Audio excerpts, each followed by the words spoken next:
Dan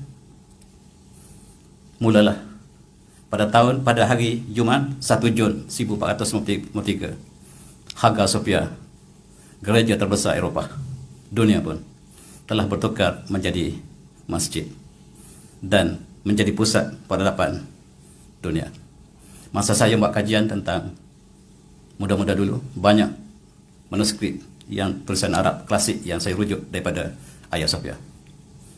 Dan dia menjadi pusat bukan saja masjid, tetapi sebab tempat untuk peradaban Islam, termasuk ilmu, termasuklah ilmu falak yang dikaji, ilmu matematik, ilmu geometri yang menjadi asas kepada pembangunan arkitektur yang berlaku di Istanbul kemudian. Dan 29 hari bulan Mei jatuhnya Konstantinopel, 1 Jun permulaan hari Jumaat dilakukan solat di tempat ini sebab dia telah disahkan sebagai masjid. Di situ timbulnya kontroversi. Bagaimanakah secara resmi dijadikan sebagai masjid resmi negara? Dan hari ini baru kita tahu bahawa dalam masa 2 hari Ahmad Fatih telah membeli daripada gereja Rom bangunan tersebut, dan surat pembelian ini masih disimpan, dan surat ini diterjemahkan seperti itu, menunjukkan bahawa dibeli secara sah. Bukan dibeli oleh negara, tetapi dibeli oleh sultan pribadi. Dia membeli, harta di sini tak diberikan harga nilainya, tetapi dia telah memberi dan surat itu masih kukuh. Bermaksud masjid itu kekal masjid, tidak boleh ditukar kepada sebarang sebab telah dibeli secara sah. Sultan kemudiannya mewakafkan harta pribadinya kepada umat Islam sebagai masjid.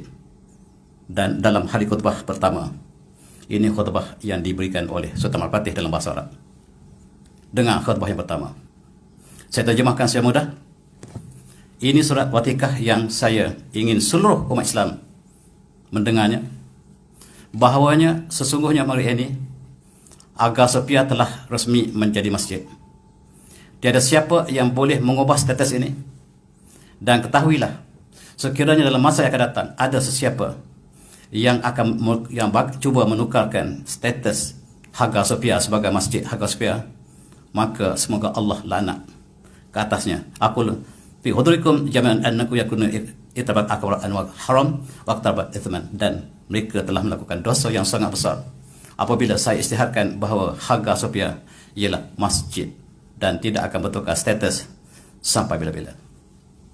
Maksudnya ialah harta pribadi yang telah diwakafkan. Maka tidak timbul persoalan untuk menukarkan kembali kepada gereja. Dan kita lihat bagaimanakah toleransinya Al-Fatih. Dalam konteks Istanbul tidak pernah menyerah kalah kepada Al-Fatih. Dalam Islam, apabila seorang tentera ataupun seorang penguasa datang untuk membuka sebuah negara, diberi 3 pilihan. Pertama, aslim taslam. Kamu Islam, kamu sejahtera. Yang kedua, sekiranya kamu tidak ingin Islam, bayar jizyah. Jizyah ialah untuk jaminan keselamatan. Umat Islam kena zakat, umat Kristian bukan Islam kena jizyah yang jauh minimum daripada zakat, dan itulah keadilan Islam. Sekiranya kamu menolak jizyah, perang disahkan. Perang ialah pilihan terakhir. Dalam konteks negara kebanyakan yang dibuka oleh Al-Fatih, mereka membayar jizyah. Termasuklah Bosnia Herzegovina, termasuklah Hungary, termasuklah Romania, semuanya menjadi negara Islam satu masa dulu. Tetapi sekarang sayang telah berubah menjadi negara komunis. Ini semuanya dibuka oleh Fatih. Bahkan di Romania ada istana Dracula. Dracula ini dibela oleh Sultan Fatih. Dia adalah orang Kristian yang diislamkan, dilatih di Istanbul. Dracula ini bukan hantu, tuan-tuan, orang biasa. Dan saya melawat di istana Dracula ini. Selepas dia dilatih oleh Fatih, dia balik ke Romania. Dia lawan Islam. Dia menjemelih umat Islam seluruhnya di Bosnia, di Romania. Lalu dia dibela kembali oleh Al-Fatih. Al-Fatih pancungnya di Romania, dan istananya masih kukuh ada sampai hari ini. Dan ini ialah bagaimana toleransi Islam. Apabila membuka Bosnia, membuka Romania, membuka Hungary. Tuan-tuan pernah dengar Hungary adalah negara Islam? Tak pernah barangkali. Bulgaria ialah negara Islam yang besar. yang sekarang hanya tinggal kenangan semata-mata. Bahkan umat Islam di Romania hari ini cuba membuka satu masjid di bandar Bukares.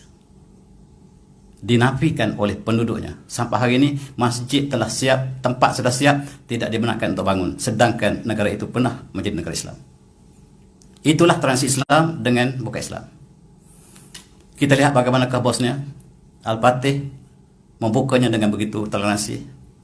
Dan tuan-tuan, sampai seluruh Eropah, Itali hampir dibuka oleh Al-Fatih, kecuali beliau diracun dalam perjalanan. Diracun dalam perjalanan dan syahidlah raja yang adil ini.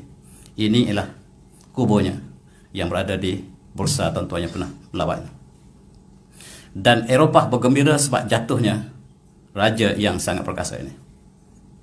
Tuan-tuan, selama ratusan tahun Istanbul menjadi pusat penyebaran Islam. Akhirnya pada awal kurun yang ke-20, maka sultan yang terakhir telah dipecat oleh umat Islam sendiri. Inilah Sultan Osmaniyah yang terakhir, Sultan Abdul Hamid Khan, yang telah dipecat oleh muftinya sendiri. Sultan melantik mufti, mufti pecat sultan. Subhanallah. Di sebaliknya ialah orang ini, Theodor Herzl.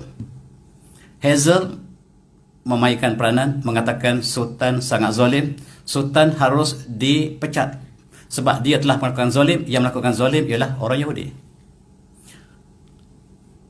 Ketua mereka ketua mereka mengadakan Rockefeller, memberikan Rothschild, memberikan uang yang banyak pada kerajaan British supaya hancur ke Osmaniyah. Maka mereka telah ciptakan Perang Dunia Pertama. Perang Dunia Pertama sebenarnya ialah untuk menghancurkan Islam. Ini tak pernah disebut dalam sejarah. Sejarah mengatakan peperangan Dunia Pertama disebabkan oleh peperangan antara Serbia dengan Austria. Tidak benar.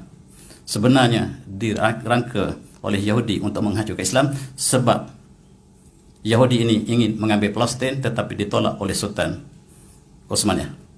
Dan itu sebabnya kita lihat Sultan Osmaniyah akhirnya terpecat kerana angkara dilakukan oleh Yahudi di belakangnya. Dan mereka melantik Kemal Atatürk menjadi presiden Turki baru, moden, yang dipuji oleh seluruh dunia. Tetapi Atatürk mengaku dia bukan Islam. Dia adalah penganut Yahudi. Dia mengaku dengan jelas. Dan oleh sebab itu Islam ditekan di Turki. Dan dia mengatakan, saya dalam solat, saya menggunakan solat orang Yahudi. Dia Islam tetapi dia menggunakan kitab Yahudi untuk solat. Itulah yang menjadi dasar belakang kepada Atatürk. Dan dia sangat benci pada Islam. Kalau saya boleh, saya akan hancurkan seluruh agama di dunia, maksudnya Islam, kata Atatürk. Dan dia dipuji di negara kita sebagai dalam sejarah sebagai bapa moden Turki, bapa penghapus kebudayaan Islam di Turki sebenarnya.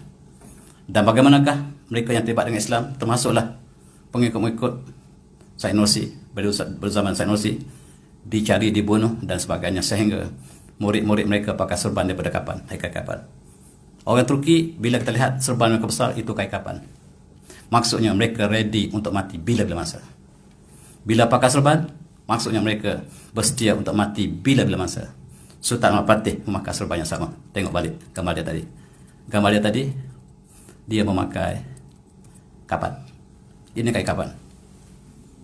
Sebaik saja dia mati, kain itulah yang digunakan untuk kapan. Maksudnya, sempadan antara dalam jihad dia, antara akhirat dengan dunia ialah kain kapan di atas kepalanya. Apakah pemimpin kita ada hari ini? Berjuang untuk syahid, berjuang untuk hidup sekarang. Siapa yang berjuang untuk mati sekarang? Dan pemimpin khalifah dulu berjuang untuk mati. Dan mereka kebanyakannya mati di medan perang. Dalam kes Al-Fatih, ketika dia menuju Rom, Itali, yang dikatakan sekiranya, sekiranya dia melepasi Itali, Rom, Itali jatuh ke tangan Islam, Vatikan jatuh ke Islam, tetapi takdir ilahi tersekat di situ dan dia kembali. Dan itulah sejarah keagungan yang berlaku kepada orang ini. Dan ditukar menjadi gereja atau ditukar menjadi museum sampai hari ini. Kamar Datuk mengisyaratkan masjid yang disahkan oleh Al-Fatih tadi, sesiapa saja yang cuba menukar status Hagia Sophia menjadi selain pada masjid, dia semoga laknat Allah ke atas dirinya. Tuan-tuan lihat bagaimanakah laknat yang diterima oleh Datuk, sehingga dia sebelum dia mati, dia sangat kepanasan, sehingga dia tidak boleh duduk di atas darat, dia terpaksa duduk dalam laut.